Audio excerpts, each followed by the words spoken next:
గౌరవ మాజీ మంత్రి గారికి, ఎందుకంటే వారికి కూడా శాసనసభ వ్యవహారాలకు సంబంధించిన మంత్రి గారు, ఈ డిస్కషన్కి సంబంధించి ఈ చర్చకు సంబంధించి ఇంతకుముందు గౌరవ ముఖ్యమంత్రి గారు చెప్పినట్టు చర్చకు ఈ విధమైన లఘు చర్చకు మనము మీరు అనుమతిస్తే రేపు కానీ ఎల్లుండి కానీ ఆవలెల్లుండి కానీ మనం బయలుపెడతాం.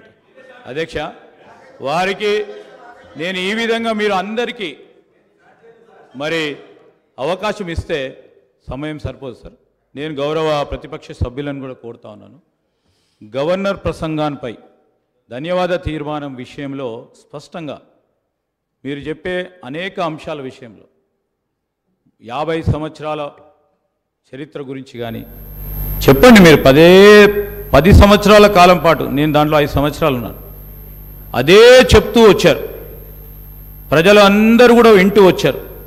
ఆఖరుకు తీర్పు ఏ విధంగా ఇచ్చారో ఇప్పటికైనా మీరు దయచేసి రియలైజ్ కావాలని కోరుతా ఉన్నారు. ఇందిరమ్మ రాజ్యం రావాలే. పెద్దలు కేటీఆర్ గారు చెప్పారు ఇందిరమ్మ రాజ్యం అంటే ఏ విధంగా ఉంటుందని. సరే, ప్రజలందరికీ తెలిసి ఈరోజు అందరూ కూడా చదువుకున్నవారు, అందరూ కూడా అవగాహన ఉన్న వ్యక్తులు. అయినా కానీ ఇందిరమ్మ రాజ్యంలోనే సామాజిక న్యాయం జరిగింది, ఇందిరమ్మ రాజ్యంలోనే పేదవారికి న్యాయం జరిగింది, ఇందిరమ్మ రాజ్యంలోనే ఇల్లు వచ్చినాయి, ఇందిరమ్మ రాజ్యంలోనే భూములు వచ్చినాయి, ఇందిరమ్మ రాజ్యంలోనే పోడు భూములు వచ్చినాయి. ఈరోజు ఆ విధమైన మరొక్కసారి ప్రభుత్వం రావాలనే ఆలోచనతోనే తీర్పిచ్చారు కనుక ఆ క్రమంలో కొత్త ప్రభుత్వం ఏర్పాటైన తర్వాత మీరు ఏదైనా మీ ఆలోచనలు ఇస్తే తప్పకుండా మేము ఒక కన్స్ట్రక్టివ్ క్రిటిసిజం చేయండి, we will try to accept it. కానీ పదే మళ్ళా 50 సంవత్సరాలకు అంతపూర్వకము పెద్దలు హరీష్ రావు గారు చెప్పారు మేం చేయబట్టి కాంగ్రెస్ పార్టీ అధికారంలోకి వచ్చిందని. మేము 91 మంది ఉన్నాము, 95 మేము ఉన్నాము, మీరు ఉన్నది ఎంతమంది? దాని తర్వాత ఎన్ని సీట్లు మీరు నిలబడ్డారు, ఎంతమంది గెలిచారు? దాని తదుపరి జరిగిన 2000 ఎన్నికల్లో ఎంతమంది మీరు నిలబడ్డారు, ఎంతమంది గెలిచారు? ఇవన్నీ కూడా బేరీజ్ చేసుకోవడానికి మరొకసారి ఒక చర్చ పెట్టండి అధ్యక్ష.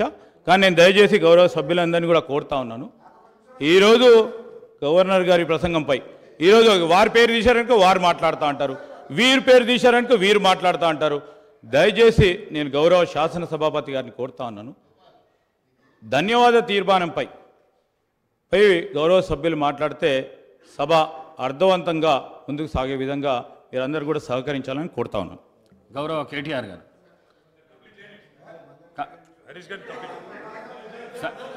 సార్ మీరు గౌరవ హరీష్ రావు గారు మీకు టైం ఇచ్చినా మీరు మాట్లాడినరు, కన్క్లూడ్ చేసేసేయండి.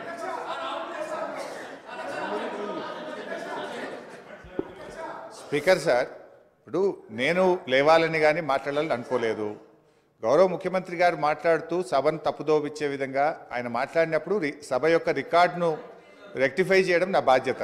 బికాస్ నేనేదో ప్రశ్నకు సమాధానం చెప్పాలనో విమర్శ చేయాలనో నేను మాట్లాడే ప్రయత్నం చేస్తలేను. వారు మాట్లాడినారు కనుక మేము డెఫినెట్గా దాన్ని క్లారిఫై చేయడం మా బాధ్యత అధ్యక్ష. అయితే అధ్యక్ష, ఆ రోజు కామన్ మినిమం ప్రోగ్రాంలో కేసీఆర్ గారు పెట్టించడమే కాదు, షిప్పింగ్ పోర్ట్ఫోలియో అడగకుండానే ఇచ్చారు. ఆ రోజు డిఎంకే పార్టీ నాకు షిప్పింగ్ పోర్ట్ఫోలియో ఇవ్వకపోతే మేము యూపీఐ నుంచి బయటకు పోతామంటే, నేను మంత్రి పదవి కోసం ఢిల్లీ రాలేదు, నాకు ఈ పోర్ట్ఫోలియో అక్కర్లేదు, వారికి ఇచ్చేయండి, నేను వచ్చింది తెలంగాణ కోసమని షిప్పింగ్ పోర్ట్ఫోలియోను స్వచ్ఛందంగా వదులుకున్నటువంటి చరిత్ర కేసీఆర్ గారిది, టీఆర్ఎస్ పార్టీది అధ్యక్ష.